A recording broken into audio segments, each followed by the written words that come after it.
Change takes time, growth takes work, but showing up every day is progress. This is the 365 Proof Podcast, where we share real stories, honest conversations, and practical insight from mental health experts, addiction specialists, and people living the message. If you're looking for guidance, inspiration, or real insight into recovery and purpose, you're in the right place. Hello, everyone. Welcome back to the 365 Proof Podcast by Defining Wellness. I'm your host, Daniel Pfeiffer. And Courtney's not with us today. Courtney, we miss you. But we are joined by a very special guest and a special person in my life, a longtime friend of probably about 17-ish, 18-ish years Something now. like that, yeah. He goes by the name of Phil Nutt. Welcome to the pod, Phil Nutt. Thanks. Thanks for having me. I'm trying not to laugh. This is going to be Phil and I go way back. We have experienced a lot of highs and a lot of lows together, but more importantly, the coolest part of this podcast is that we have both found ourselves in behavioral health care, and we're in our hometown right now where we grew up on a podcast about recovery. Yeah. And that is bananas.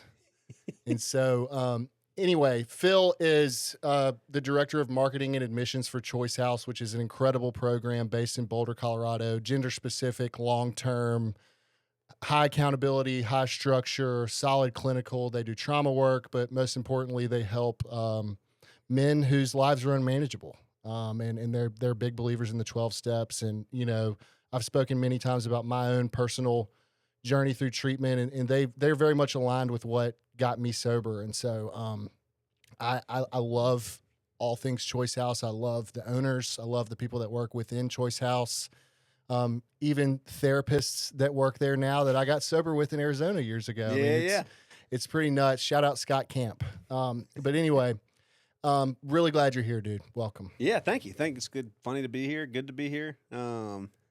This is going to be a trip. Cutting up with you. We're going to try to be as appropriate as possible. But first, let's just start with Phil, introduce yourself. Just tell us who you are and a little bit about your journey with whatever your comfort level is and how in the hell you ended up in this seat. For sure. Maybe like a behavioral health version of my story. Sure, we can do that. Perfect. I grew up here. I grew up in Brandon, actually, like where we're at right now.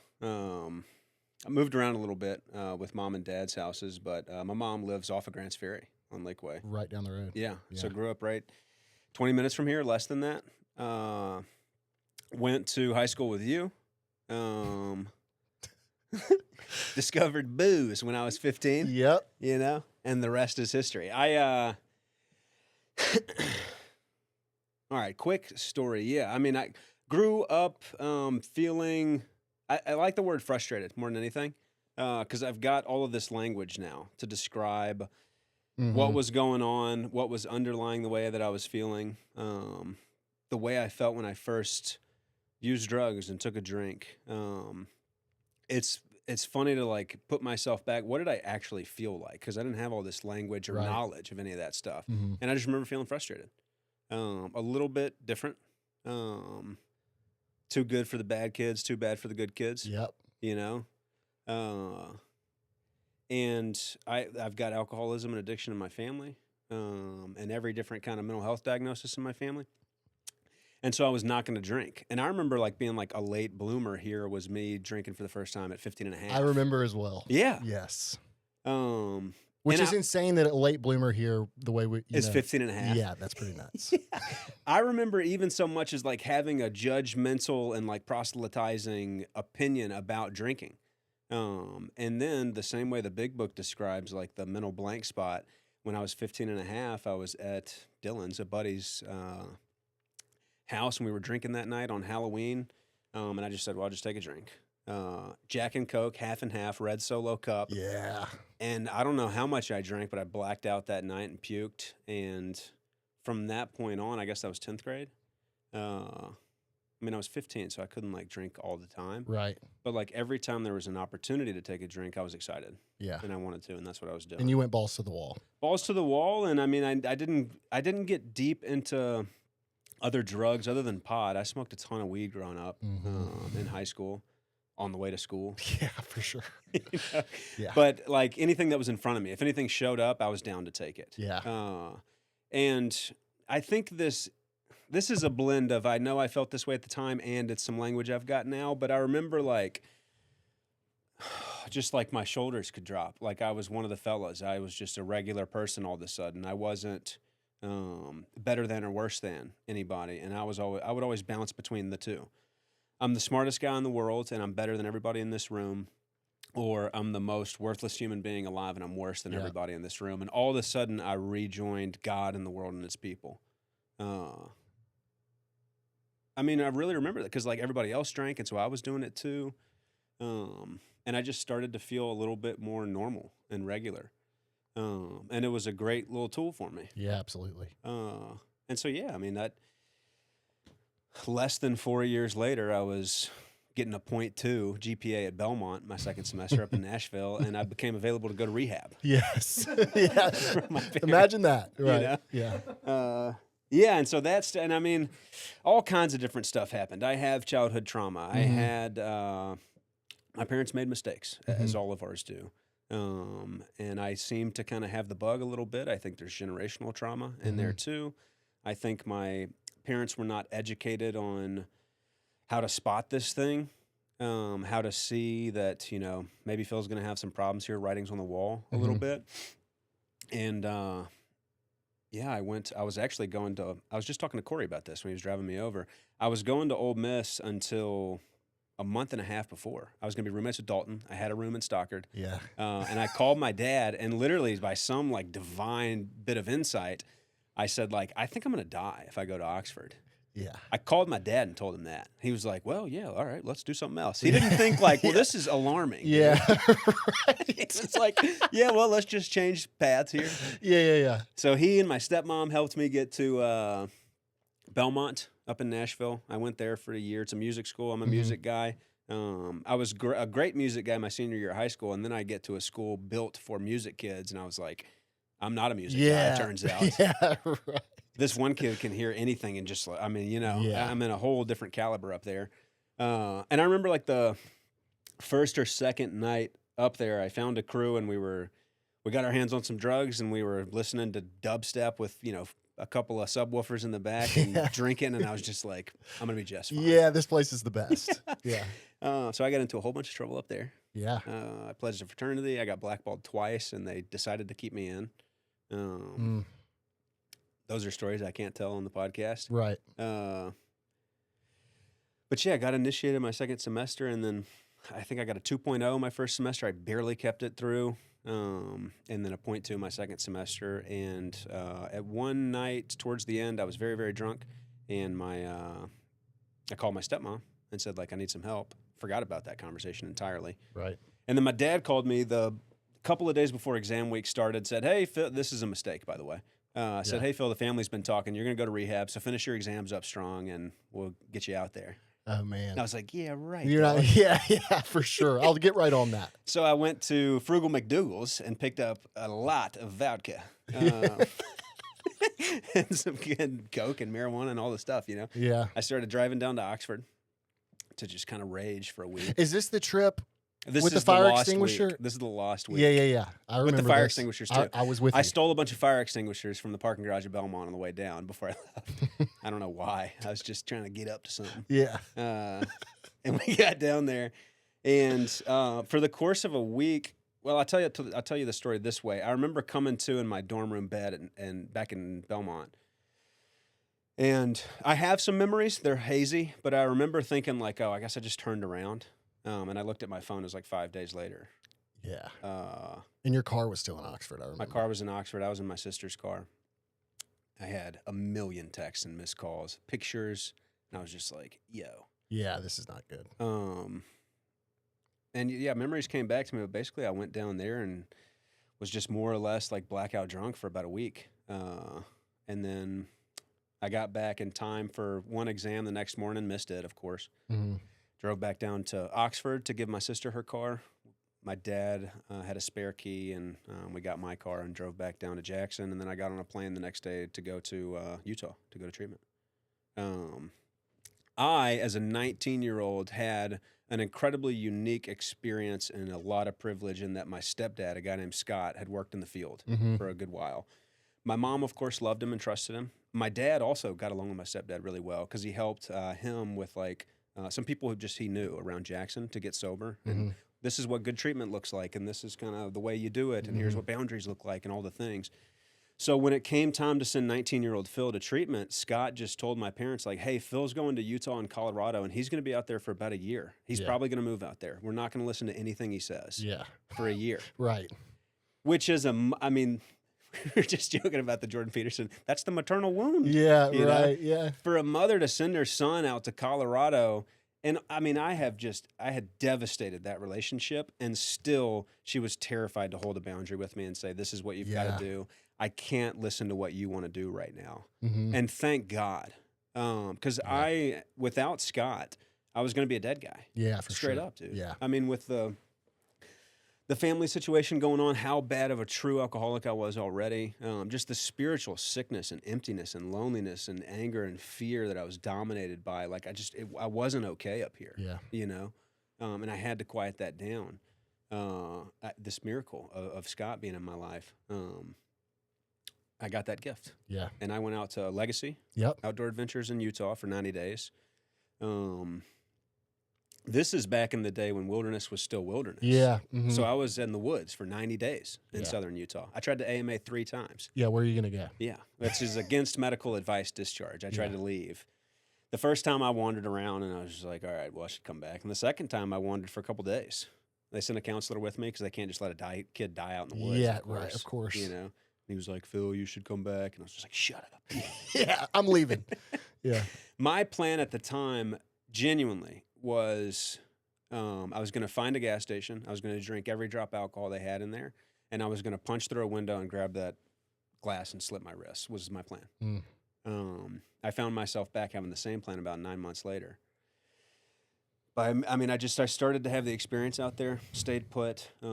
Really, I can't say enough good things about Legacy. Yeah. Wonderful program. I've heard nothing but good things. And then aftercare time came, family program. They came out. Mom and my stepdad, my dad and my stepmom came out.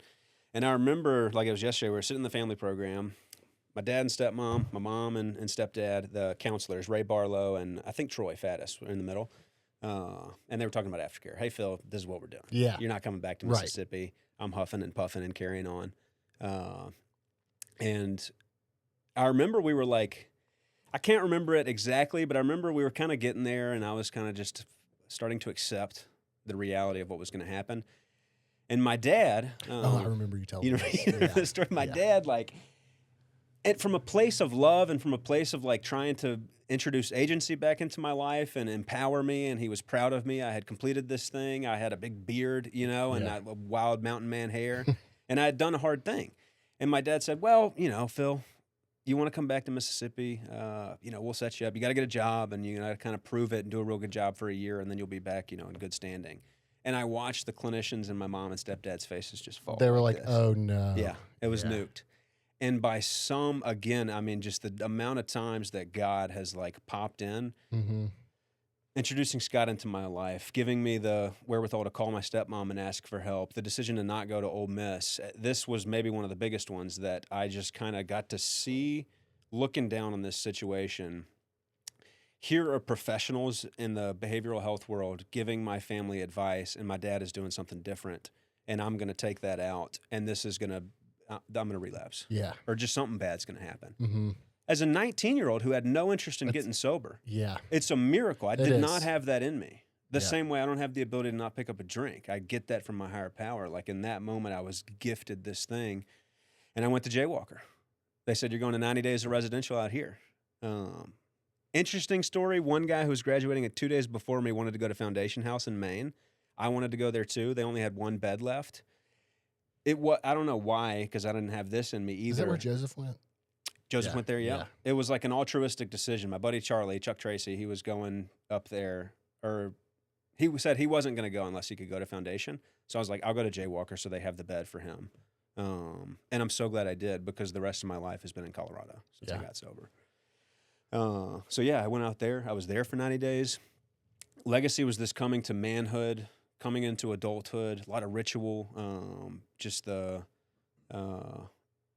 journey, and like doing a vision quest out there for a couple of days, meditating back through my life, and just experiencing a consequence of like being in the woods is not that fun. Yeah, not at all. I caught myself accidentally having a lot of fun a couple weeks, a month in, but yeah, it was a consequence for me. Right.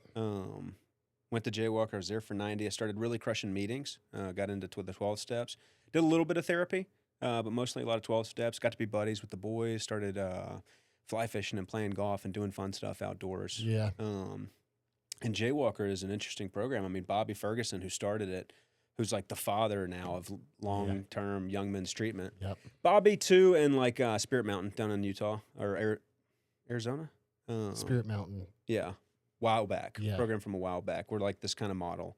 Men's gender specific, young, getting outdoors, the 12 steps, having fun, building community. But Bobby worked at Hazleton forever as like the alumni guy. So that was his whole kind of model with Jaywalkers, like have this little community, this little hub in Carbondale, small town outside of Aspen. And that was the vibe there. People stuck around. I got to see a bunch of guys in their 20s and early 30s that were like doing the deal.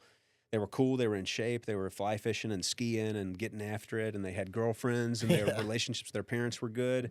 And it felt like doable and fun. And I started to see a vision for what my life could look like. And a tech at Jaywalker when I was going through was Jordan Hamilton, who's the owner and CEO of Choice House and my boss now. It's unbelievable. So we're buddies from like right then, And I stayed in the Valley for about 3 years, worked at a golf course, got an associate's degree, and then went down to the Front Range. That was like the one difficult part of Jaywalker. Like, there's an incredible bubble, and that experience was so good. You'd go to the grocery store and see 3 or 4 Jaywalkers. That's so cool. But I had to go to the Front Range to get like a life started and getting to see you and just all the things. And that transition was really tough for me. I kept momentum going for about 9 months. Went to some meetings, was in CU, I was doing German and engineering. Of course you are. Down there. Yeah. And I kept it going for 9 months. And then over the course of the following year, from my sobriety of year 4 to 5, I started doing worse and worse. I stopped going to meetings. I stopped talking to God. I stopped asking for help. I showed up in Boulder not with the humility of showing up to meetings and saying, hey, I need friends. Here's my number. Please help me and call me. I showed up with like, I got 3 years sober, dog. What do you want to know? Right. I'm 22 and I'm the 3 guy. years sober. Yeah. Yeah. I'm the man. Which is not the attitude to have. Yeah. Right. So, ultimately, I ended up relapsing on marijuana, which I had a strange experience. I'm a textbook alcoholic, but relapsed on marijuana. That kept going for about 30 days. But at that point, like, and a lot of stuff led up to that. There's a whole bunch of stuff that went on. But basically, I stopped using the tools that I had learned. And at that point, however, my identity was a man in recovery. I wanted to stay sober. I'd had a connection to God. I knew what recovery felt like. And I had a community. Not as much because it was down on the Front Range in Boulder and Denver, but I had Connor and Aaron, my 2 friends I got sober with. I had Jordan, who was down there, and he got me really plugged into meetings and like tried to kind of keep me on track as best he could. And they were just kind of kicking my door in, being like, we're not doing this. Yeah. And rescued me out of it. Jordan sent me to a program called the Bridge to Recovery in Kentucky, which is an incredible program. Very, very ACA-based trauma work, inner child stuff. Right. And I had never done any of that. I didn't even know about any of that stuff. And I got there and I started to communicate with my inner child. And I started to see what 6-year-old Phil was feeling like and why 15-year-old Phil found alcohol as the panacea to all of his problems. And boy, I got really angry. Yeah. I got really angry. Sadness, but anger. And for me, the expression of anger is a really scary thing because that meant violence when I was a little kid. So I would internalize all of that. I'm kind of like class clown, friends with everybody. At prep, I was friends with the jocks like you.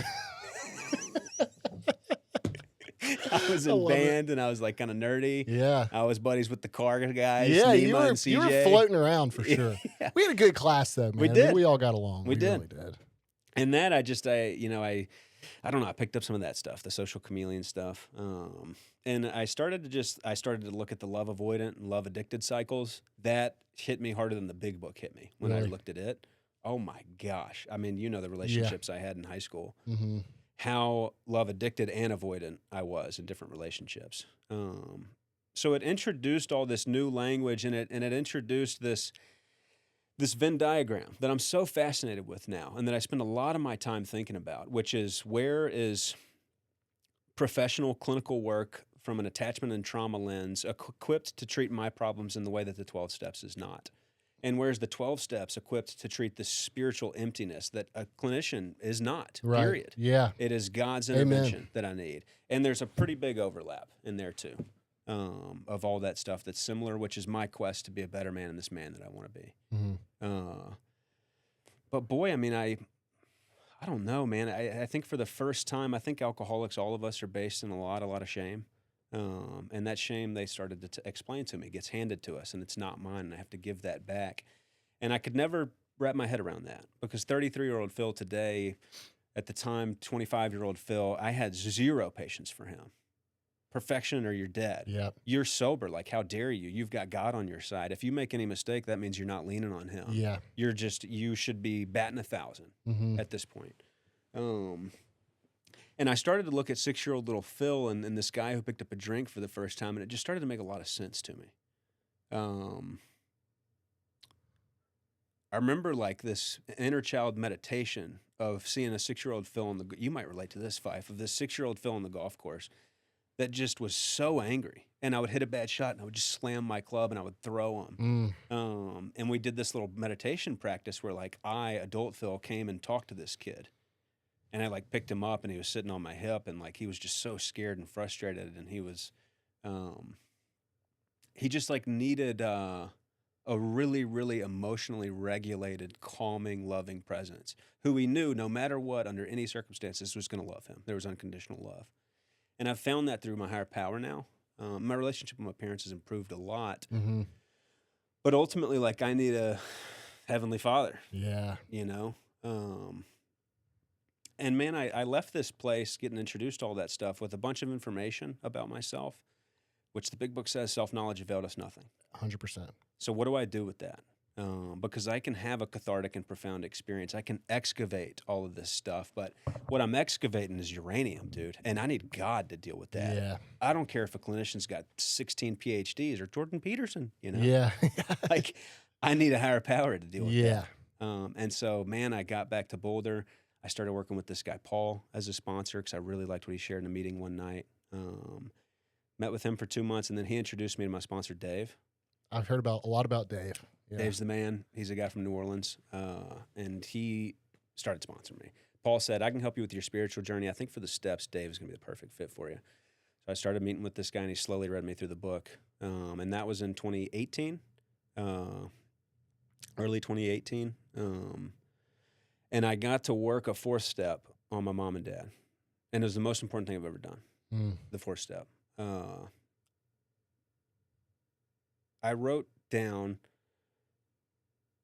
my mom and dad's name and the things they had done that I was angry about and what they affected in me, and it was every single part of my life. And in the book on 66, it kind of leads us towards, I need to put out of my mind the wrongs others had done. I might as well light those first 3 columns on fire of this is why I'm angry. And I look for, where have I been selfish and inconsiderate? Where have I been self-seeking? Where was my mistake? Where were my harms? Where was I to blame? And for almost like oxymoronic, or I don't know the word for it, but all these therapy groups of saying nice things about me and hearing nice things about me, I shuddered at the hearing. I hated it. I can't deal with the compliment. I still can. For me, when I hear a compliment, in my brain, it means I tricked you because I'm a bad person. Yeah. And you think I'm good, so I must have tricked you, so it doubles down the shame. Mm-hmm. Strangely, I write down on this piece of paper with God's help in black and white in front of me the mistakes that I had made, and I realized that I'm not okay with this behavior. I realized that I had made a whole lot of mistakes towards my mom and dad. I had caused them a lot of harm. Absolutely. And it says, though we disliked their symptom, they, like ourselves, were sick too. God, this is a sick man. Save me from being angry. Thy will be done. Mm-hmm. And my it messes me up. I remember my sponsor saying, hey, Phil, did it ever occur to you that maybe your mama regretted all these mistakes that she made? Mm-hmm. That your dad regretted all these mistakes that he made? Mm-hmm.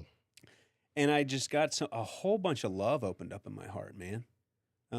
That hadn't been there. that had not been there because I was in the, what does it say in the book? The icy intellectual shadow of the mountain, of the intellectual mountain or whatever. I didn't have warmth, and it's interesting to look at that again through the Venn diagram of these defense mechanisms, and this anger kept me safe because it meant I wasn't going to be in a position to be hurt again. So as long as I don't get close to anybody, I'm going to be okay. Yeah. And then from a 12-step side of things, it was just the selfishness of I am incapable of seeing anything from anyone else's perspective ever. Yeah. And that's a hard pill to swallow. Absolutely. And most people don't work all the way through the steps unless they're going to die Yeah. and believe that. There's no painless way to deflate the human ego. Right. So yeah, I mean, I remember just like this 4-step I worked on my mom, and I prayed for it on another 2 months, and over all that kind of journey, there's a book called Drop the Rock that talks about a 4-step, good. letting go of resentments. I ain't got a pebble, Yeah. bro. There's nothing there. Yeah. There's nothing that dominates me about the mistakes my mom made when I was growing up. I have nothing but love, admiration, and pride. I want to spend time with her. Yeah. I have a great, and we yan get back and forth. Of course. If I'm in Jackson for like 4 or 5 days, Yeah, of course, yeah. naturally, of course. Yeah. So I get a B, dude. I get a C. Yeah. But like, there's not even close to how powerful that those emotions were for me. And justified anger is the most dangerous emotion for any human being because it cuts us off from the sunlight of the spirit. So it's just a wild little secret that you get let in on of like, I'm allowed to react to this, my childhood grievances, ever how I want to. So who do I want to be? Yeah. I want to be a loving son. I want to be a good brother. I want to be a good friend. I want to be just like a guy with a bunch of love in his heart. Hey, you're allowed to do that. Yeah. You're allowed to forgive. Right. You don't have to carry any of this, and you're going to be okay because your well-being is in God's hands. Mm-hmm. And I continued to go to intensive therapeutic retreats. I Yeah. continue to see a therapist. I need both, man. And this journey is so interesting, and I see it in so many people year 4, 5, 6 around that of sobriety, of like starting to have that journey and realize like I need additional help. Absolutely. And that kind of leads me to Choice House of going to work there.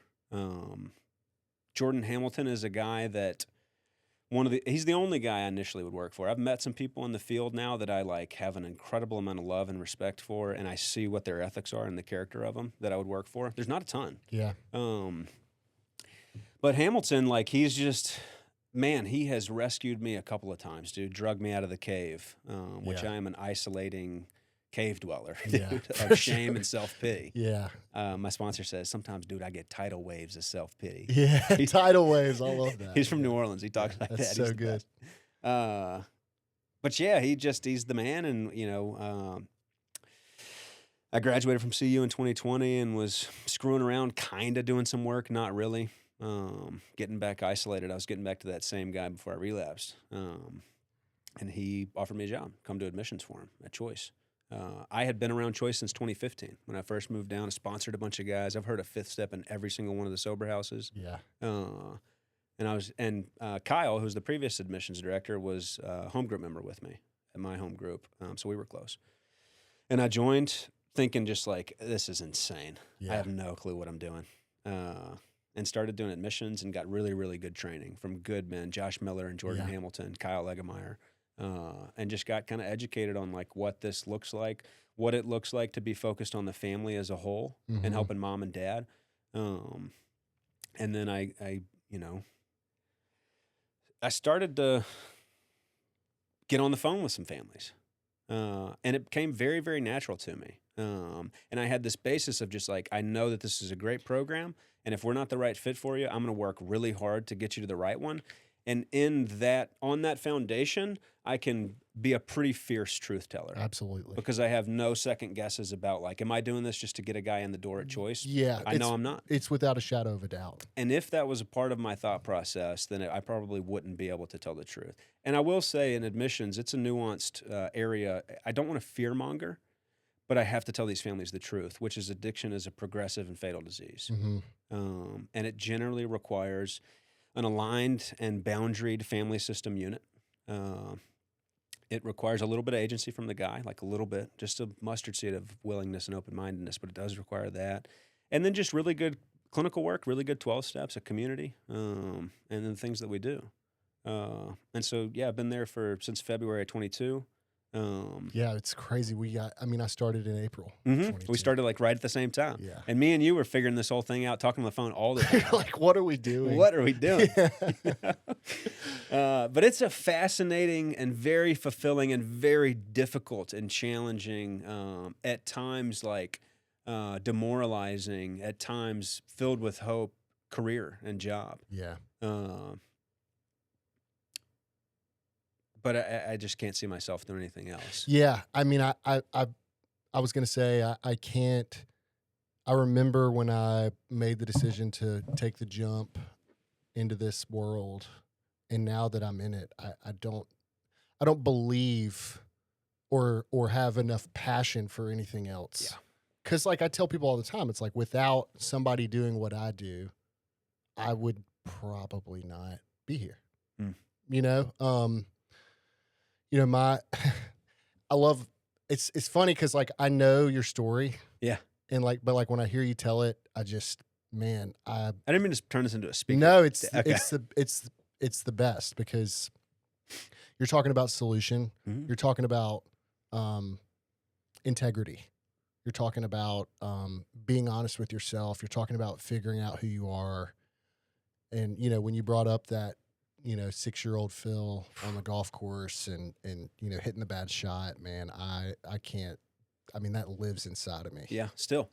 Absolutely. And one of the things that I appreciate about you is that I can pick up the phone and call you and tell you that I'm being batshit crazy. And I love how whenever we call each other, there's been times where we've both been on that ledge, but it's funny because like you'll call me and I'll be like, what's going on? And like I'm here and you're here, and then we swap. next week I'm here and Yeah. you're here, and you're like, man, I'm quitting my job. yeah, yeah. I know everything. These people know nothing, and then the next week it's like I know nothing. I'm an idiot, And so I think that like the most important thing for me to understand, and what I want people that are listening to understand, is like this doesn't stop. You eliminate the drugs and alcohol, you are still stuck with yourself. Yeah. And I think that that's a really big piece of your story. It's a huge piece of my story. If I don't surround myself with people that are going to tell me I'm being an idiot or whatever the case may be. Or making mistakes, Fife, and being a human being. Yeah. You sober up a horse thief, you got a horse thief. Yeah. This like, there's this burden of like, my eyes are fully open about my behavior and how I impact other people and the darkness and the light inside of me. And it's like a overwhelming thing, kind of, when you're thinking about that a lot. I do have to be careful because I take it to an alcoholic level and become self-obsessed. But it's difficult. And sometimes when I'm having tough days, I yearn for that ignorance that I see a lot of people living in. They're walking around with a blindfold. We were on the phone last week, and I was like, man, as crazy as this is for me to say out loud, like, I wish that I had just a little bit less self-awareness. Yeah. Just a little bit. Yep. I tell you this, though. I know from a centered place, me and you agree on this because we've had that conversation, too. I wouldn't have it any other way. Yeah, no shot. Because I see what that kind of lifestyle looks like, what it leads to, the damage that we do to other folks. And dude, there's just such a good solution. There's just like, oh yeah, I need to get my mind off of myself. Yeah, for sure. I'm all I think about. I'm selfish and self-centered. Yeah. Like to an insane degree. I remember talking to my sponsor because I'm in my head all the time and I'm just like very over analytical. And I talked to him about like, this language in the book and recovery principles of like getting your mind off of yourself and helping others. I'm like, this is all BS. This is just avoidance. It's avoiding the problem. You know what I mean? And I became convinced that that's what it was. As I had this journey between leaning towards clinical stuff and the 12 steps and higher power before kind of arriving now, and it's still a very messy journey. I've got a lot left on that I need both. But that like avoidance thing, and my sponsor goes, what problem are you avoiding? Right. And I was just like, I've got a Subaru and a job and money to go buy Pop-Tarts. Yeah, right. What are we talking about, dude? Yeah. Everything's fine. Yeah. But up here is a constant problem creator. For Everything's sure. not fine, you know? Man, I think like the biggest thing with like where I'm at today because we're both about the same amount of sobriety time too, right? I mean, I Yeah. have 8 years in June. I think you're Yeah. a little ahead My of me. sobriety date now is Halloween of 17, Yeah, Halloween 17. which rhymes. Yeah, sick. I still really just struggle sometimes with judging myself so harshly Mhm. and the perfectionism traits. And a lot of that can just be chalked up to being a good old-fashioned alcoholic, right? And so it is a blessing to know that, but it can be a curse too, Yeah. in a way. I mean, maybe curse isn't the word, but I fall into, and all it is self-centeredness and fear and disconnection from my higher power every time. Mm-hmm. I can be, And a pretty classic symptom of a reaction to trauma and attachment wounds in childhood, 100%. which I need a good therapist to help me Yeah, with too. absolutely. You know? Absolutely. Yeah. And so, yeah, I can, I have enough self-awareness to know, and I'll let it go on for a couple days where like people around me, you know me, man, I'm very dramatic.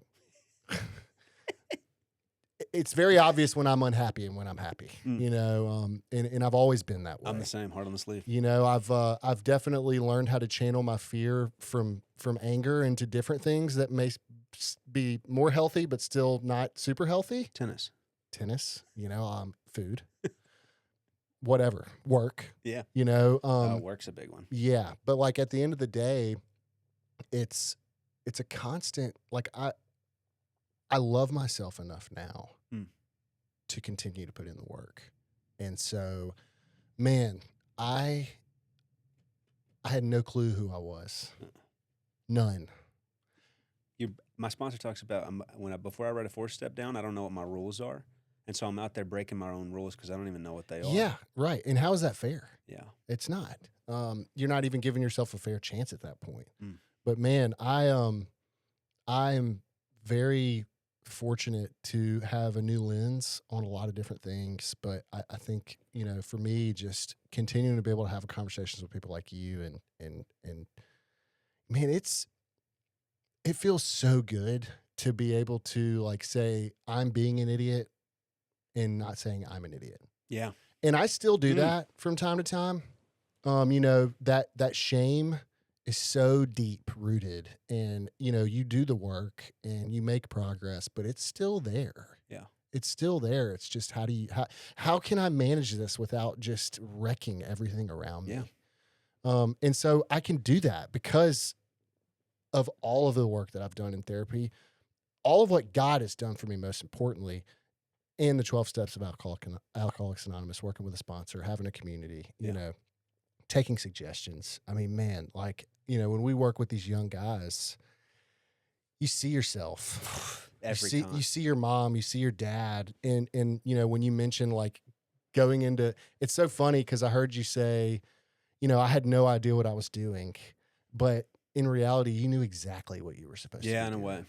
Like that experience of a dysfunctional family system and self-centeredness and acting out, whatever the case may be, like that also can be a blessing and a curse when talking to a family because you can take them to water, they can't drink, right? But you've lived that. That tape has played through for you, and you're fortunate enough to be alive because of all the solutions that we're talking about right now. 100%. And so, the area that y'all work in, y'all are more of a long-term private pay type of environment. You're working with sick families, man, a lot. I mean, we are too, right? But you're working at it on a scale of, maybe they've had resources to throw at problems for a little bit longer and they've just snowballed into absolute Mount Everest. And I think that your experience really makes you really good at that. Being able to share your own personal journey where it's appropriate, right? Yeah. Obviously we can make things about us pretty quickly, but man, I like before I started talking just then, it's like, I can't imagine doing anything else because I don't really understand as much as I think I know everything and understand everything a lot. Like I don't understand anything as much as I understand this. And just being able to speak the language of the heart, like all day at work. Absolutely. I don't know. I think we're very privileged in that of like, to say like to your boss of just like, I'm really struggling. I've been hurting for the past couple of months. Something emotional is coming on. My work hadn't been great. You know what I Yeah. mean? Like I need some help. Just very, very authentic. Being able to show up like that all the time. Man. It's all I'm really interested in talking about, and certainly the only way I'm interested in communicating. With just like because I the same as you wear my heart on my sleeve, and Yep. 85% of the time at work, I'm bouncing around and singing and whistling in the Yeah, of office because course. I'm just a pretty happy guy. I've got a lot of joy in my heart now. And then 10%, 15% of the time, I'm a grumpy Yeah, guy. for dude. sure. I'm An kind old of a pain man. in the butt. Yeah, for sure. I'm very bad at hiding it. Yeah, me too. Thank God. Yeah, me Thank too. God. Secrets keep us sick, man. Man, what a blessing it is though to have somebody like Jordan and where I sit, like with Drew and Bill, Mhm. like being in recovery. Like I'll give our CFO Bill Morrison and Drew Rothermel, obviously, these guys come into town, they go to meetings. Yeah. I mean, we can have conversations with each other. Like Bill called me last week and he's like, took accountability for something that I wasn't really even expecting him to take accountability for, and express some fears that he had. Just being able to speak that language with people that you're doing this tough work with, trying to help other people find what it is that we're doing right now, communicating in that way, man, that is like that's a priceless thing. Yeah. Like with Jordan, like I know Jordan. I want to know him more just because he's the shit. But Yeah. man, to be able to comfortably have conversations and be like, I'm insane right now. That like the care and concern that has to underlie a relationship to navigate being very close friends, and I am his direct report. He is my boss. Mm-hmm. It is a thing that I think is very, very challenging. It can be. But if there's if there's just a love and an understanding there that we're ultimately on the same mission here, everything is just a little communication issue Yeah. that needs to be solved. That's it. Because we both know, like, we love each other, we care about each other. We're trying to help young men and very complex family systems get well and Right. heal as a unit. That just prioritizes the little yan that we do get into. Mm-hmm. And those small moments of rupture are met with moments of repair. And me and him crying in his office, and giving each other a hug. That is a thing that going to the on-site men's wellness and all these people I work with in the field and like getting into very deep, heavy trauma work and like burying our soul in that room. I remember talking to Jared about who's our buddy who's not in the field. Yeah. And he's just like, you have the weirdest job. Yeah. It doesn't make sense to anyone, dude. But it's really cool. There's just an authenticity there that is absolutely required because without it, alcoholics die. Yeah. A radical level of candor, a fierceness in how we communicate.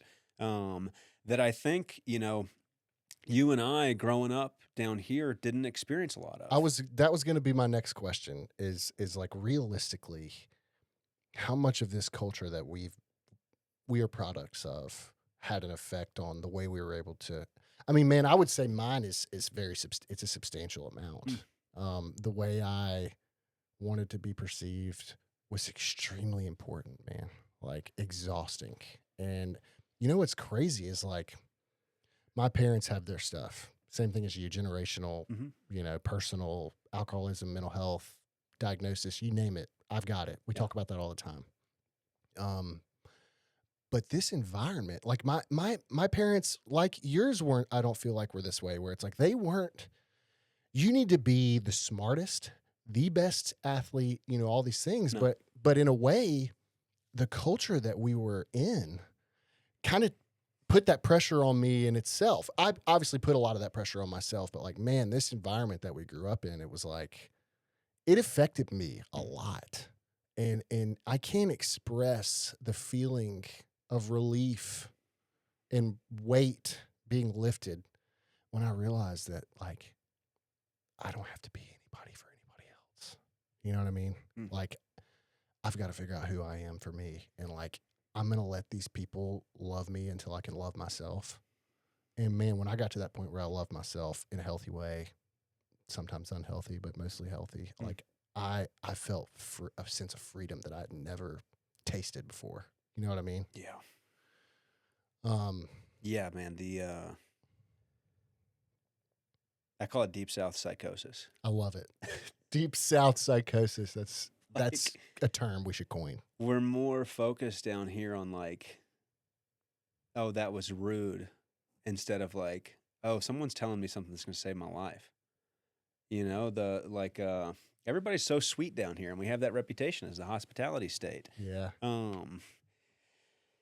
Like you said, for a young person, that is a crushing and unbearable weight. It is. That expectation of like being real sweet all the time. Yeah. But I saw the same thing you saw growing up, and then all of us see down here growing up, is like that intolerable sweetness followed by gossiping about every single person we know when we get in the car with, whoever, our buds, Yeah. our families. Right. I remember working through the spiritual inventory in the book. It says, where was a particular idea of God impressed upon you during childhood? And I was like, yeah, bro, the God I grew up with, I'm out. Yeah, for sure. You know what I'm saying? Absolutely. I can't live up to these rules. Yeah. Uh, It's not real, man. yeah, it's just, it wasn't, it felt inaccessible to me. Well, there's no, there's not a lot of authenticity to the broader spectrum of what that is. No. It's like, man, and I'll tell you this, I believe it's gotten better. I believe that it will continue to, I think that, we're in a time now where like, there's almost like a pride for a lot of people in society, especially down here, to like claim that mental health issue or that SUD issue, whatever it is. It's like, the dramatic overcorrection. yeah, it's that's like, going on man, right now. yeah, I got to go see my psychiatrist. It's like you throw that in a conversation where it's just like, okay, dude, we're just eating nukes. It's like, I get it. I do too. But, Yeah. yeah, man, I also have just such a burning desire to smash that for some reason. It's not really my responsibility, but like, I want to stop that nonsense down here. Clarify. I want to be somebody, which this is ego. Yep. This is ego. Of course. And selfishness. Coming from a good place. Yeah, absolutely. But this is me. I want to smash that BS stigma, Southern psychosis. I want to smash it. Yeah. I just want to smash it. Good luck. I can't do it by myself. That's for sure. Yeah, I think everybody down here is just like I love it, dude. desperate for it. I love it. Yeah. Like I live here for a reason. I love it. I love it too. It- I like the way I feel when I get off the airplane in Jackson. Yeah. That humidity hits me again. This is not me bashing who we are. Yeah. It's holding who we are accountable. Yeah. Right? It's like, man, everything's not great all the time. Yeah.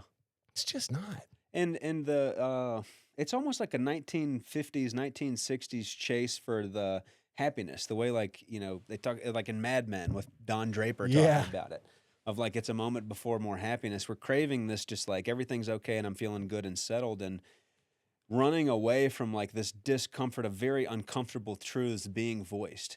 And I remember I still have this problem. I get myself into trouble. The passive aggressiveness, unspoken, it's almost like Japanese culture down here, Yeah. dude. Nothing that is said is what someone means. And I was just dying, dude. Yeah. I couldn't breathe. Yeah. And now, in my middle school, high school, and college, and getting sober as a man in his 20s, like I have a violent reaction to that now. When something, and I'm fairly perceptive, if something in a room is kind of an elephant in the room, not being spoken, a little passive aggressive, I will sit in a room with people who I love and care about and be like, well, hey, here's what we're talking about. So let's just go ahead and throw that out there. Yeah. Right. Yeah. know? Throw it in there. I'm the same way. And it's pretty inconsiderate to do It's that. totally inconsiderate, and I will totally remove the fact that maybe you process things differently than I do. Yeah. And I'm like, no, we should, like with Summer, it's like, Yeah. Summer processes things slow. I process things quickly. Meaning you want to talk about it, figure it out, Immediately. find a fix. Immediately. Yeah. Like, let's put this on the table. Let's do this right now. Yeah. And so, I have even other people in my life that I love and care about. It's the same way, man. I wonder how much of that, I don't know this, I wonder how much of that is just like Summer's got an internal toolkit. It takes a while to access it, find some Yeah. regulation, calm down, and be like, okay, here's some clarity that I've got on it. Right. And me and you are just like, fix this for me now. We have to fix this. I'll die if we don't fix this. Yeah. Man, I'm telling you, I'm it's insane that we're in here. And I also want to make mention to like listeners, out of our, I mean, we had a small class, 120-ish. 120-ish. I mean, out of our core friend group, let's say, and I know, you know, we kind of floated around to different groups, but like, man, there are several of us who are in long-term recovery. Yep. Um, There are many of us who are not. and there are many of us who are not, you That need know, to be, but yeah. but we're all lucky to be alive. Yeah. And I think about, you know, and I'll say their names. They're open about their recovery out, you know, me, you, Will May, Joseph, you know, Benjamin. I mean, it's Jay. Yeah. It's remarkable, Mm-hmm. you know, and so we were fortunate to be connected to people like Scott or you know, Carver Brown helped me. Yeah. Carver Brown had a huge hand in saving my life, Mm-hmm. man. I mean, he helped my family tremendously. Yeah. And so, you know, there are people like me and Phil everywhere. Yeah. And we're not unique. We just know that we have solutions. There is a solution There definitely is. to a lot of these issues. And it is a big and demanding and difficult solution. Yes, it is. It kind of requires us to be all in, but like, yeah, there's a solution. Yeah, for sure. 100%. I mean, you know, I know that we talk about this all the time, and you know, where are we going to be in 20 years from now, and you know, all that, and so I am so passionate, I guess you could say, not to overuse the word, but man, guys like us, I want to help anybody and everybody, but you know, young guys, Angry, entitled, alcoholic, drug addict, with dysfunctional family systems. Yeah. And just like you think that mental health diagnosis. You think that the world owes you something. Yeah. And that's been one of my big prayers lately, is like, help remove this insane entitlement yeah. I have. And I think every alcoholic has it to a point, man, because like, I mean, every demographic. And we're usually taught it too. Absolutely. If we throw a tantrum and carry on and yeah. You know, raise hell. Or get what you want. We get what we want. Yeah. And so we're taught that lesson over and over again. Man. I mean, that is the majority of the work that I do at Choice House, is helping a family see, without shaming them and just beating them over the head with like, you're codependent, you're in mesh, you're enabling. Yeah. They don't want to hear that, nor should they, man. Like, we don't get a parent doesn't get a manual for how to raise an alcoholic, addicted, mental health diagnosed, traumatized, like attachment disorder, just this spiritual wounded kid. Yeah. And it demands you to turn the parenting toolkit on its head, which is like unconditional love that underlies it all. But I think a lot of the times we confuse that for unconditional support, financial support, and we start to get into enabling. So like, again, my life was saved because my mom and dad believed Scott when he said, Phil's going to be okay. Yep. And we're not going to listen to anything he's got to say for a year. Yeah, right. You know what I'm saying? At least. I was not in a position to make a good decision. And this, like, you know, yes, there needs to be a little bit of open-mindedness and willingness, but this idea that like agency of a young man's, young woman's, anyone, honestly, not even just a young person, though typically there are more leverage points with a young person. You need a little bit, but not much, man. I went to treatment not wanting to get sober at all. Yeah, of course not. You know? Yeah. So if the environment around us is such that like pretty much my only option to live comfortably is in a life in sobriety and recovery, meaning I'm not allowed to use drugs and alcohol anymore. I used to, my first year of sobriety, I would go to 12-step meetings and introduce myself. I'm Phil. My parents don't let me drink anymore. When you were 19? That's hilarious. The old timers get fired up. Yeah. I bet they were licking their chops. But I went through this, you know, the 12 steps are not for people who want it or need it. They're for people who do it, they say. And the miracle just happened for me, in spite of myself. One of the traditions of the 12-step programs is the only requirement for membership is a desire to stop drinking, using, enabling, whatever the case may be. I kind of hardly had that. I knew I wanted to be happy. I knew I wanted this pain that was inside my chest to go away. I thought drinking was the solution and what helped me with it, so they're taking that away, and then I'm left, you know, no drugs, no Jesus. I'm in the middle. Yeah. You know? And so residential treatment and this long-term approach, especially which everyone has accessibility to. Choice House is like, it's a private pay program. It's expensive to have the team and the robustness, all the things that we do adds up. It's just an expensive program to run. So it's less accessible financially, but like everyone can go to, something. There are free programs out there. There are in-network with insurance programs out there. And then there are things you can do. The 12-step meetings are widely open and accessible. There's a bunch of love and support there. Yep. The country is getting better slowly at providing resources for folks. The problem is like a lot of the times in sobriety, the ego grows back and we're just like, I don't need that stuff. I'm doing good. Yeah. Pass a lie detector test saying I'm not going to drink again for sure. Yeah, because you believe it. Because you believe it, and then you drunk a week later. Yeah. But there's just like this thing requires these cathartic experiential moments that happen to us where something shifts and something in our internal world that maybe we didn't have access to is revealed to us, or like a resentment that's surrounded with a whole bunch of armor that chinks away just a little bit, and we start to look at it and get a little relief. Requires those moments and discipline and continuing to do this stuff, which is why I got to work a program. I still see a therapist. I go to 12-step meetings. I sponsor guys. I have a sponsor. Yeah. That is kind of what works in spite of ourselves. Yeah, exactly.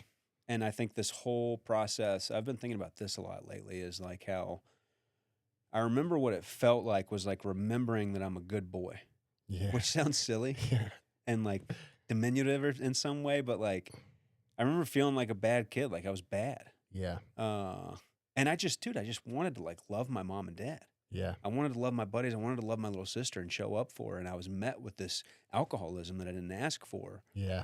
Where if I had the option between being this man I wanted to be and taking a drink, I have to pick up a drink. Yeah. Don't have the control not to. Yeah. And it's horrible, like that domination. Getting free for a couple of months from not having substances, the fog starts to lift. Start to look at some things. I start to look at, in a humble sense, a lot of the mistakes I've made, and in a forgiving sense, like, oh, I'm not just a bad kid. I've just been kind of torn up, especially when I start looking at inner child stuff. Yeah, absolutely. I remember that, like, for me to be able to pick up a drink over and over again, my behavior shows up kind of as a bad guy who's very inconsiderate and selfish, and I don't care about anybody. And that's not true. I am a deeply loving guy. I feel incredibly deeply, as do you. Mm-hmm. But I have to tell myself this story that I'm a bad guy because that's the only way to justify it. Yeah. Because the truth that I'm a good guy and I'm, addicted to alcohol and it's driving all of my behaviors is too opaque to even understand. Mm. So I have to tell myself that story that I'm bad. And so seeing the light turn on with these guys at Choice House, like all your clients here at Defining Wellness, like seeing that light start to be like, oh, like I'm a good guy is unbelievable, dude. It's the best.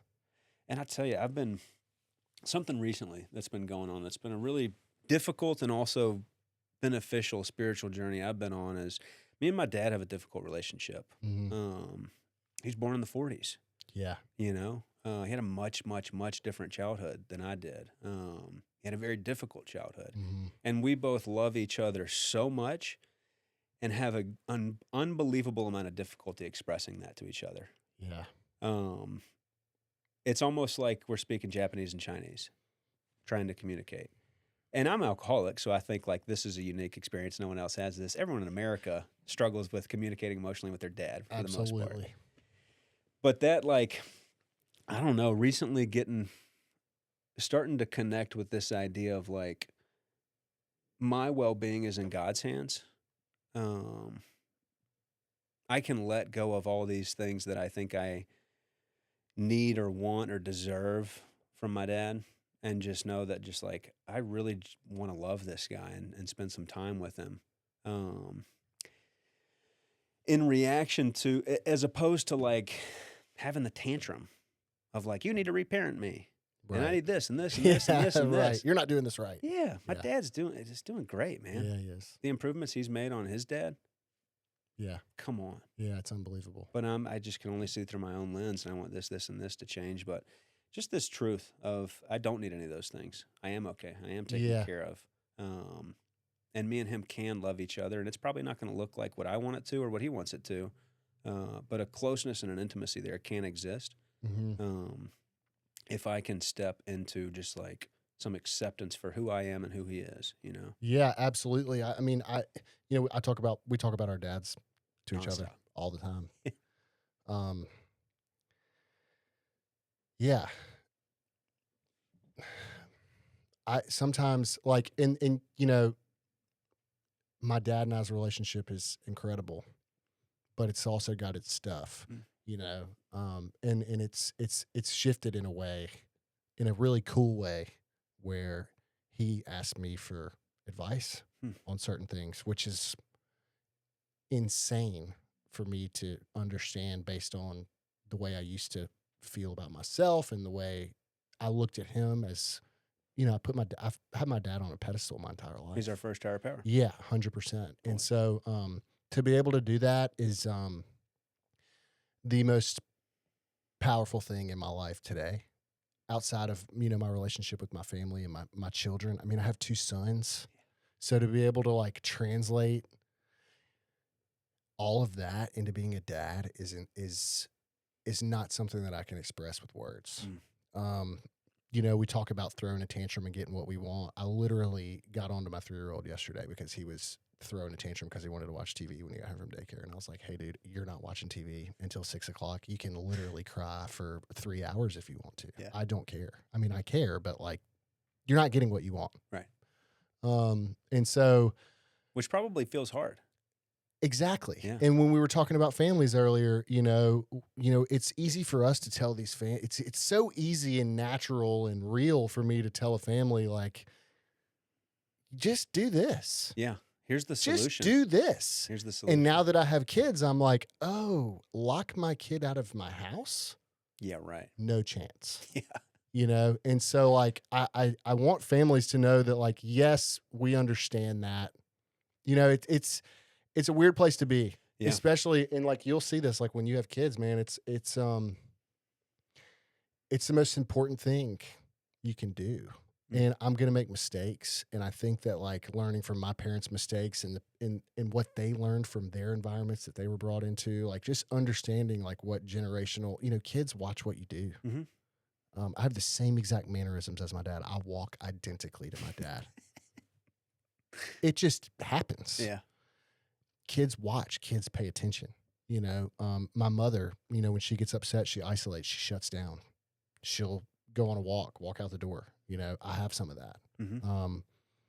The dramatics, I get that from my dad. My dad is extremely dramatic, but he's also somebody who people just want to be around so much. And sometimes he just isolates himself when he's struggling.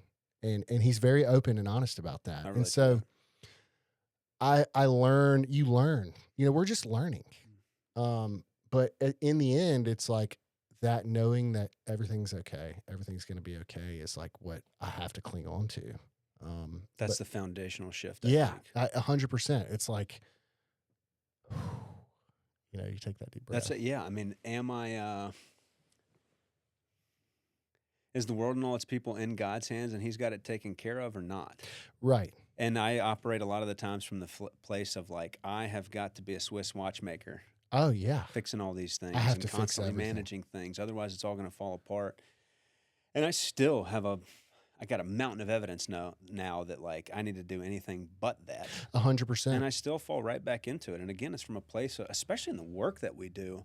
I mean, it's from a place of love and like I'm trying to help, and like I can get attached to outcomes. I can get oh my gosh attached to, if I work hard enough, if I spend enough time on the phone with this family, if I spend enough moments with this guy and help him cry and didn't give him a hug afterwards and let him know he's okay and he's got friends, if I can get this mom to understand that I understand how much pain she's going through and she's got to hold these boundaries. Yeah. If I can tell dad that like he has got to soften a little bit and, no, we're not going to kind of whoop his ass because like we're just interested in what works, and it generally doesn't. Yeah.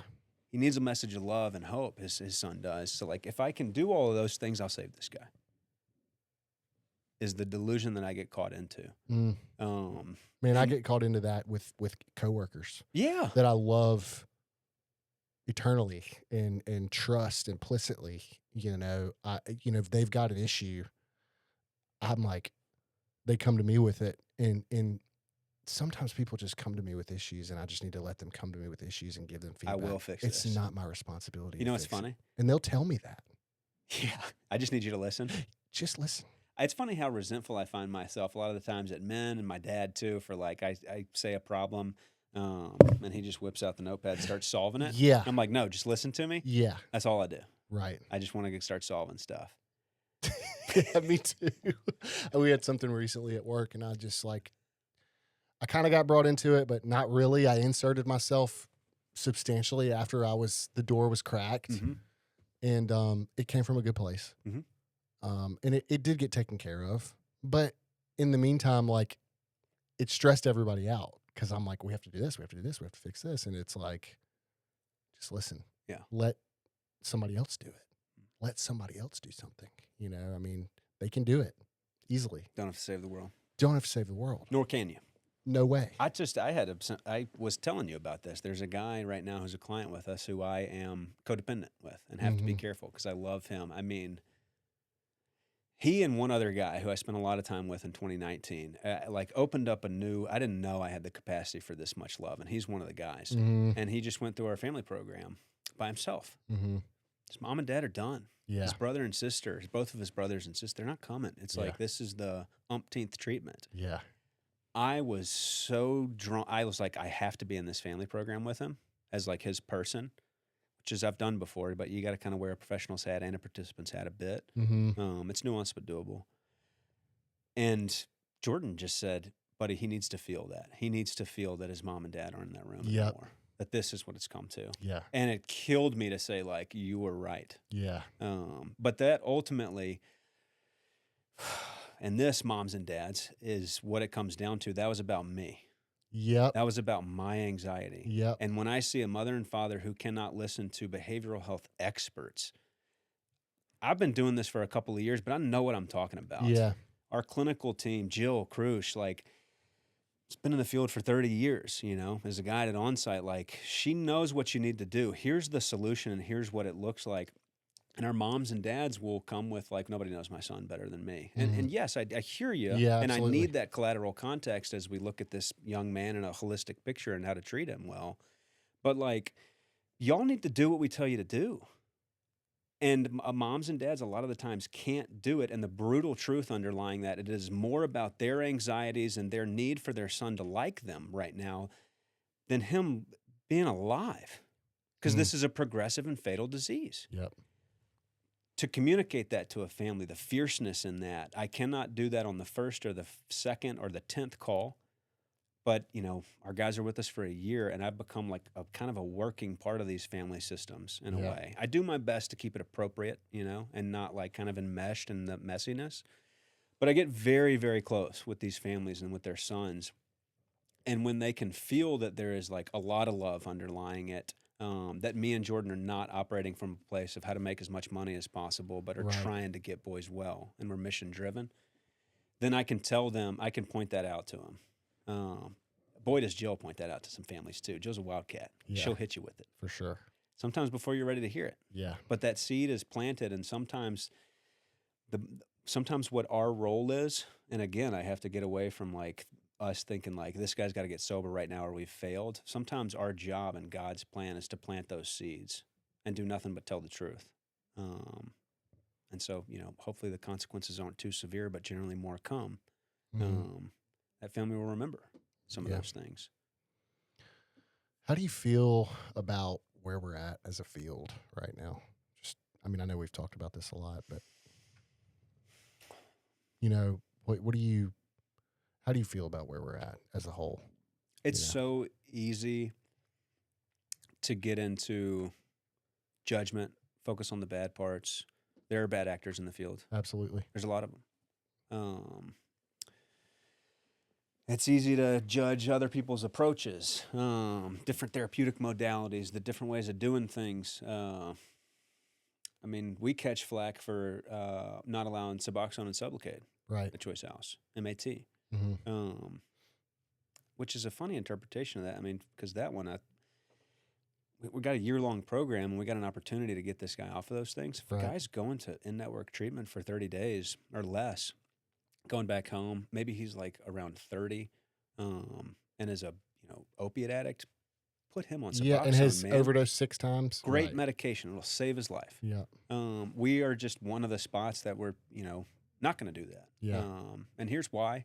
And if you want to stay on that, awesome. Let's get you pointed there. Yeah. I'd use that as an example for just like the judgment and the nitpicking and the gossip that goes on. Yeah, there's a lot of that. A lot of that. Mhm. I'll just tell you from where I sit, and we've talked about this. I've found that I have met some truly incredible people Eric Button. I love Eric. Eric Button is a perfect He's the example. greatest. He's the greatest. Oh my gosh, the amount of joy that's coming out of that Yeah, guy's heart all the joy time. and integrity. And he's a truth teller. Yeah. I try to stick with the truth tellers. Mm. I try to be a truth teller to the best of my ability. And but that just as an in-network guy, Mhm. I know that there's a lot of people who aren't going to take me or our program as seriously because of that. I mean, there is some of that for sure. It's like, oh, blah blah blah, and so there is some of that, but at the same time, like when I tell them who we are and what we do, I'm able to kind of get them to shift a little bit. But the industry is interesting because you've got your high end, I say high end, private pay, long-term places, Mhm. and they have their own circles. And then you've got these circles over here and these circles over here. And it's very interesting to me. I feel like if you're feeling a need, I saw some BD rep post something. I think AI did it for him the other day. I mean, I'm like, what the hell are we doing? But anyway, I read it and it was like what BD is and what it's not. And it was like definitely bullet pointed and 100% copied and pasted from AI. Anyway. And I wanted to comment and just be like, be consistent and tell the truth. Yeah. That's all it is. That's all you have to do. Just tell the truth. Yeah. I remember there was a time where an interventionist that we know that's a buddy of ours sends me people. I know he sends you people. He asked me at one time if I was ready for him to send me people, and I told him no. Yeah. And he still brings that up to me years and years and years later. He's like, man, I cannot tell you how much I appreciate that, And so, and that's not me patting myself on the back, man, but like at the end of the day, like in the world we're in, like you cannot sell your soul. You just can't do it. No. You can't. I remember being like alarmed by that too. Those reactions of just like they're shocked. To do anything but what you're talking about is unthinkable to me. Yeah. And it comes from good leadership. It absolutely. I think it really comes from good leadership and ultimately just like who we are as men and how we want to carry ourselves and the fact that I really need 8.5 hours of sleep at night and I can't be tossing and turning thinking if I made some ethical mistake. Mm-hmm. Which I can tell you in the 4.5 years I've worked at Choice, like I don't have a single thing that's even questionable. It's not even in the gray area. Right. And the response that you're explaining of like where people are surprised when I talk to a family for a while and they're just like, I'm ready to send a check. I want them there. And I slow them down and say like, you need to go here. Here's why we're not the right fit. Yeah. A guy lives in Boulder. And I say like, go to Jaywalker. Yeah. Go to Carbondale. You need to get out of Boulder right now. Yeah. His dealer might live, down the street or something Right. that he knows. He's got inroads there. That there's like this surprised reaction to both like interventionists and people in the field. Even people at hospitals, dude. Yeah.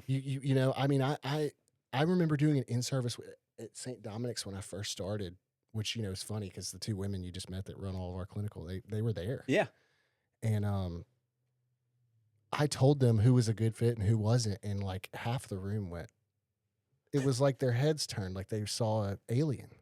And I'm like, what the hell is going on here? Yeah. Like what are we doing? I don't know. And then I was naive. I was new. I was green, and I'm still relatively new, right? But I mean, man, I'm like you, I saw that and I'm like, what are we doing? What's going on? And then you learn as you go on, and you see it. And two, Fife, like I think I don't know if there's this big. I tell myself there's a story of like nefarious and ill will behind the scenes, which I don't think is the case, but I think there's a difference between considering addiction treatment and behavioral health treatment as a piece of just like kind of healthcare the same way like we remove appendectomies here. It's not that deep. You know what I mean? That's just kind of what we do. Yeah. Addiction is a spiritual disease that requires someone to feel love and cared for and seen, like this human lives and souls that we're dealing with. And it's not, it's just not a widget, No. you know? And that is it's an overwhelming, and I think if you're not like struggling with some existential questions of like, am I really sitting in this career and field? Like, can I do this my whole life? Am I going to drive myself crazy? If you're not having those battles internally, if you're just like, I'm good and I'm well, you know, I don't know what you're doing. Yeah. Because this thing eats me alive, and I got to work really hard to Yeah. stay well so that my sickness is not being projected into families and all those kind of things. Like, I have to work overtime on that. Yeah. Because addiction is this. You remember the Spider-Man movie where that like black tar gets on him and he turns into evil Spider-Man? That is what addiction is. 100. It's contagious, man. It's contagious. It gets into every crack in between every single relationships, and that extends to our team at Choice House. And I'm sure your team too. That gets in there. I mean, think about And it. we get to this. You pulled into that gate today, and you see this amazing, beautiful place It's with incredible. happy staff, It's and so awesome. there's sickness all around us. Yeah. It's what we treat. It's what we do, and so it'll it's like a mosquito. It's like the black tar thing you're talking about. Sticky. Yeah, it's like my therapist says it all the time. He's like, man, you got to realize, like, I'm not here every day. I'm here quite a bit. When you're out there, you've got 70 clients, let's say, who are all at the very beginning of the process. And you've got staff who are directly treating them. And then, it can bleed quickly if you don't take care of it. Like, this place is amazing, and I feel so at peace right now having this conversation and all these things. But man, on the other side of this campus right now, there's somebody probably bawling their eyes out right now, feeling like shit. And so Still kind of trapped in the problem, not so much the solution. Exactly. And hopefully they're reading that big book that we gave them when they got here, and hopefully they're going to integrate out of detox into residential soon, and they're going to walk in here into this amazing spiritual center, and hopefully God will show up for them right now. Whatever theirs And hopefully is. they'll let God show up. Whatever their God is. Exactly. And that's it, man. Addiction is contagious, and the great news, thank God, is so is recovery. 100%. Boy, is it contagious, man. Yeah. I mean, the experience I had, the experience you had out in Arizona, like, when I'm surrounded by a bunch of men stepping into principles, showing up, being accountable, apologizing, Yeah. being sensitive and vulnerable and intimate, which is, talk about Southern culture. We are not taught how to do that as men. Is a fact. At all. Boy, is it just such a better way of life. Yeah. And so attractive. It is. I mean, I remember, and I had Patrick and Robert McCausland on, the boys from Altaloma. And, I told Patrick, and I'd never told him this, when I was at Linwood, OG Linwood House, right next to Broad Street. Yeah.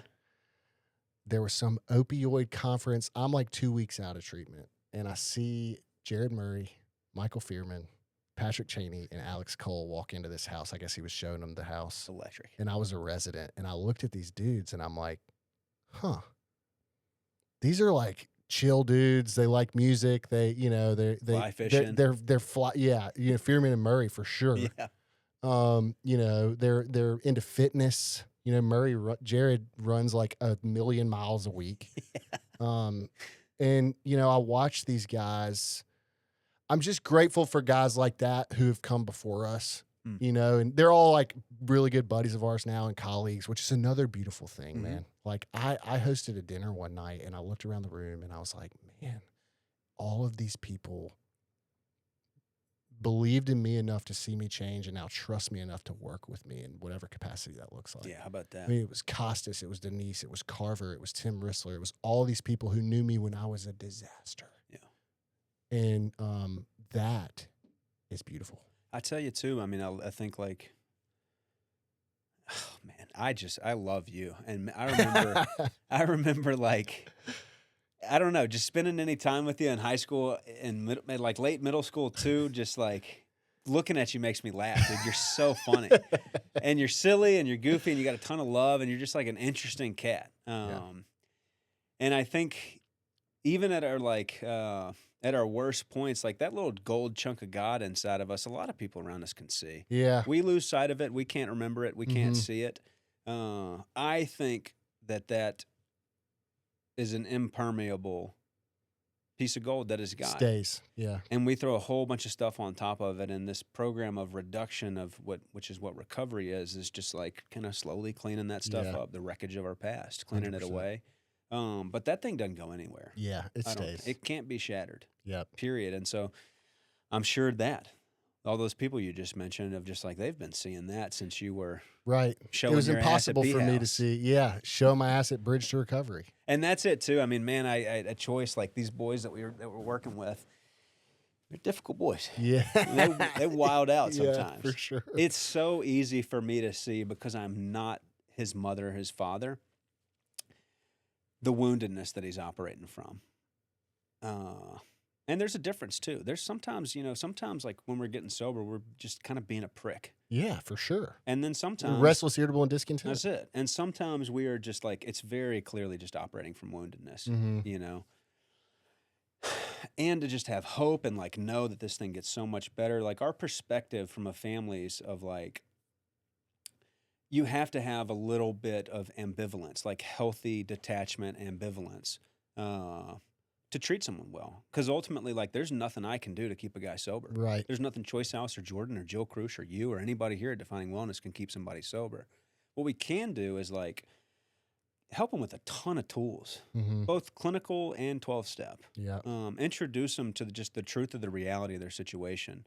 Have psychiatric and medical help for all those things that just this tangled spider's web of stuff that's going on with the spiritual disease and how it all interacts with each other.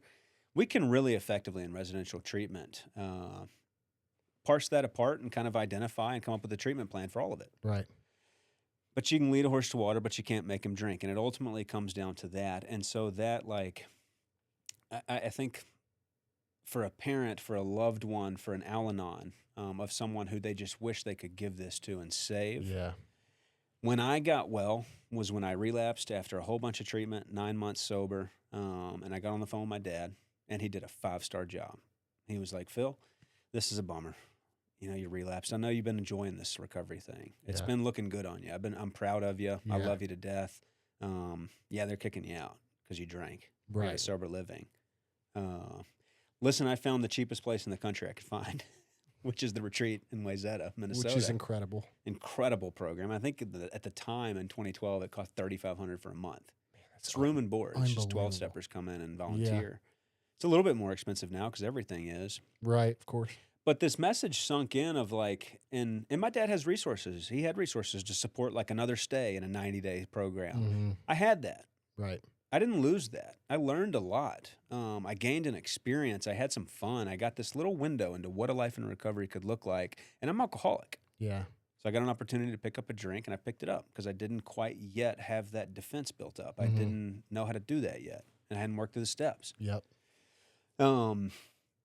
And he wasn't reactive. He wasn't chaotic. He said, this is kind of the option here. We're not going to do this, million different treatments and just whatever. I really hope you get it. I love you.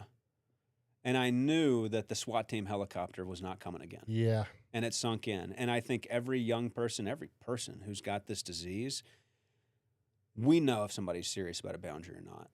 Because a boundary is not chaotic and screaming and getting and fussing and crying and you need to do this and all that kind of stuff. You're at peace with it. A boundary is very peaceful of just like, here's what I'm going to do. Because that's what a boundary is. It's what I'm going to do. Here are the options. Here's the gift I'd like to give you. Here's what it's going to look like for me. Yeah. And there's a safety in that. And we, as alcoholics and young men and women struggling through this thing, fight back and bitch and moan and all that kind of stuff. But like there's a safety in it that we feel. Because clear is kind. This is where I stand. And at that point, and again, the next 2 weeks were messy. Yeah. So it wasn't like this. Yeah, it's not a one thing. But it sunk in, that 12-inch journey from my head to my heart, which is the longest one, sunk in of like, I need to become a man. And the only person who can save my life is me. And I'm worth saving. Yeah. For sure. That came later, if I'm being honest. Yeah. Sometimes still comes and goes. That came later. Man, I think that you are a very, very good picture of what recovery should look like. I think I told Danny this before you got here, and I told him I wouldn't tell you this to your face, but I'm going to tell you anyway. You have more integrity than any person that I have in my life, and I appreciate that. So, man, true friendship is so powerful. And so, man, I love you. I'm really glad you came on. It's beautiful. So I knew I was going to cry. Love you too, bro. Yeah, I knew I was going to cry, but like this is what it's supposed to be. Yeah. It is. The opposite of addiction is connection. Yeah, dude, and I got it with you. We're not perfect. We're going to fall, but yeah, man, it's the way it's supposed to be. So thank you so much for coming, dude. Yeah, this is awesome. Thank you for having me. Awesome. All right. Well, you got anything else? I mean, we could talk for hours. Yeah, we could. I was just thinking, I was like, dang, do we have to wrap it up? I know. 5 p.m. We could do 2.0. What we need to do is get Will, May, and Joseph in here. Yeah. But yeah, man, I think this is going to be good for people to hear. Phil is great. Jordan's great. You know, the whole crew. Josh, Davis. I love Choice. Scott. Yeah. I mean, I love you guys. I love what y'all are doing, and I respect y'all for sure. And so I'm glad you're home. Yeah, for a couple days. It's good to be home, and I'd say one thing is I have, Choice House is an expensive program. Yeah. Like I said, the robustness of what we do, of it course. adds up. Because we're a fixed length of stay, it keeps us out of network with insurance, which is even more of a pain in the butt. It only covers so much. Mm-hmm. I get some admissions calls sometimes, and I try and pretty quickly get to it. A sales guy will tell you need to spend time and build value. Yeah. This family's in a crisis. I'm not spending 20 minents building value if there's nothing there. If there's nothing there. So, like, I get to it fairly quick. I say, listen, like, we are expensive. Here's why, kind of almost before. I want to save this family time. I want to spend, the 20 to 30 minutes I have with them on the call to be helpful. Mm-hmm. And sometimes I have gotten big reactions to, like, how could y'all possibly charge that much, so on and so on. Yeah. Which I get. And my explanation is if I was Jeff Bezos and, just decided I'm going to buy the whole entire treatment field, which I think he could do. Probably. If I was going to do that, if I owned every treatment center in the country, 99% of them would be in-network short-term, PHP, IOP, residential step-down with really good aftercare planning and accessible more than anything. And I'd have a couple of choice houses too. It's pretty cool to have that opportunity. Yeah, of course. But that's, it's not necessary. Right. So I just wanted to say that. Yeah, no, for sure. I mean, just like we have different jobs, defining wellness and choice house are different. Yeah, absolutely. And like we are in mission-driven, mission-centered work, trying to help folks save their own lives. Absolutely. I mean, they're, like you said earlier, there are good places for every person. Yeah. Everywhere. 100%. So you just got to get connected to the right people. I'll tag you. I'll tag Choice. Cool. We're going to blast it. Yeah. This has been fun. This is awesome. So Thanks, brother. Glad you're here, man. Yeah. All right.